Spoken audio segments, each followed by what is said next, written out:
مینگل صاحب، اس وقت آپ سینیٹ آف پاکستان کے ہال کے باہر کھڑے ہیں، کچھ وجہ بتائیں گے کیوں آپ باہر کھڑے ہیں؟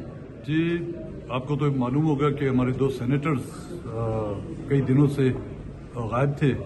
آج ہم ڈھونڈتے ہوئے یہاں پر پہنچے اور میں سینٹ کی جو ہے گیلری میں جا کے بیٹھا ہوا تھا کہ ظاہر ان کو لایا جائے گا.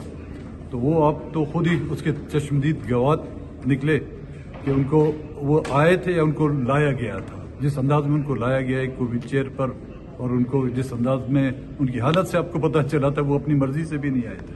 بہرحال تو میں آ کے یہاں پہ گیلری میں آنے کی کوشش کی تو پہلے تو انہوں نے کہا جی گیلری سب بند ہے، ایمننس بھی الاؤڈ نہیں ہے.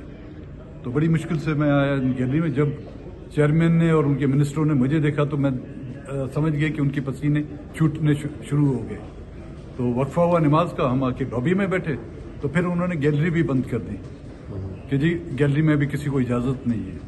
ابھی جب ووٹنگ کا سلسلہ شروع ہو گیا ہے اور انہوں نے آ کے مجھے کہا جی آپ لابی سے بھی نکل جائیں. تو یہ کس نے کہا آپ کو؟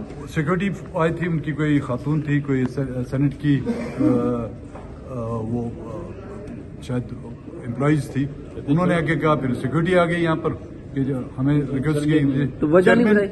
چیئرمین نے رولنگ دی ہے کہ جی لابیز کو، گیلریز کو خالی کیا جائے. تو آپ وجہ کیا سمجھتے ہیں کہ لابیز آپ سے کیوں؟ آپ سے تو کوئی خطرہ نہیں ہے کسی کو؟ نہیں، مجھے کوئی خطرہ، ان کو خطرہ ہے کہ ان کی چوری پکڑی گئی ہے.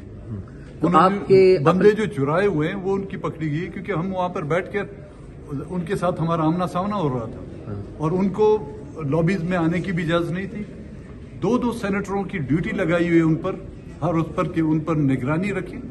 اور وہ بھی کس کی؟ وہ کوئی آئی ایس آئی کے نہیں ہیں، وہ ان جمہوریت پسند پیپلز پارٹی اور مسلم لیگ کے سینیٹروں کی وہ ذمہ داری لگائی ہے کہ وہ اگر واش روم بھی جاتے ہیں ان کے ساتھ جائیں، وہ اگر لابی میں پانی پینے جاتے ہیں تو ان کے ساتھ جائیں.